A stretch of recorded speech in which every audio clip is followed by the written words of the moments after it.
कहाँ से ढूंढ के पढ़ना चाहिए, या उतना डेप्थ में घुस के पढ़ना भी चाहिए कि नहीं चाहिए? नहीं, प्रीलिम्स में पढ़ना पड़ेगा आपको डेप्थ में अब, क्योंकि 2 बार से जो प्रीलिम्स हो रहे हैं उसमें थोड़े डीप जा रहे हैं वो सिलेबस के, तो उसको बिल्कुल आप अच्छे बुक्स पढ़ेंगे तो हो जाएगा मैनेज वो। और प्रीलिम्स में ऐसा है नहीं ना कि आप पूरी चीज़ पढ़ लिए हो तो पूरी चीज़ बना ही लोगे। तो आप मतलब कि 90% भी आप अगर रेडी हो सिलेबस के अकॉर्डिंग तो आप फाइट कर सकते हो प्रीलिम्स को। और उसी समय आप मेंस के लिए भी आंसर राइटिंग शुरू कर दिए थे कि जब आपका निकल जाता था उसके बाद आप प्रैक्टिस करना शुरू कर? जैसे प्रीलिम्स में मैंने तो मेंस की कोचिंग की है, प्रीलिम्स कोचिंग की नहीं है मैंने।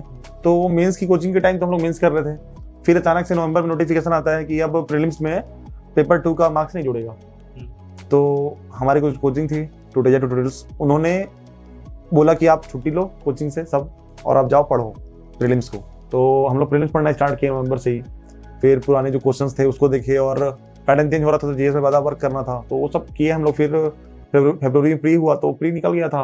उसके बाद मैंने मेंस की राइटिंग स्टार्ट की और सिलेबस ज़्यादा अच्छे से देखना स्टार्ट किया। तो यही थोड़ा कमी रह गया था मेरे अंदर कि मैं कम टाइम दे पाया मेंस को, तो वही फिर मेरा नंबर कम हुआ मेंस। पहले अटेम्प्ट की बात है। फिर उसके बाद आप क्या करते थे? शुरू से ही लिखने का प्रैक्टिस आप चालू कर? जैसे होता क्या है हमारे साथ ना, हम लोग प्रीलिम्स दिए फरवरी में, फिर लगता है थोड़ा दिन आराम कर लेते हैं, ये होता है सबके साथ होता है ये। और तो उसके बाद आराम किया, फरवरी बीत गया, मार्च अप्रैल मई जून 4 महीने मिलते हैं मेंस के लिए आपको। उसी बीच आप फाइट करते हो मेंस को लेकर और सीरियस मोड पे। नहीं तो सब तो लाइटली लेते हैं, जो रेगुलर पढ़ते रहते हैं 2-3 घंटे उनके लिए थोड़ा आसान होता है वो पीरियड। और जैसे मेरा एक्सपीरियंस है कि मैं उसी टाइम पढ़ता था मेंस को, फिर मेंस दे दिया जून में, फिर मैं फ्री हो गया कि मेरा काम खत्म। तो मेंस के बाद फिर मैं इंटरव्यू का वेट करता था कि हाँ इंटरव्यू कॉल तो आएगा, तो इंटरव्यू कॉल का वेट कर रहा हूँ, इंटरव्यू कॉल आएगा तो इंटरव्यू तैयारी करेंगे। तो 2 बार तो यही चला।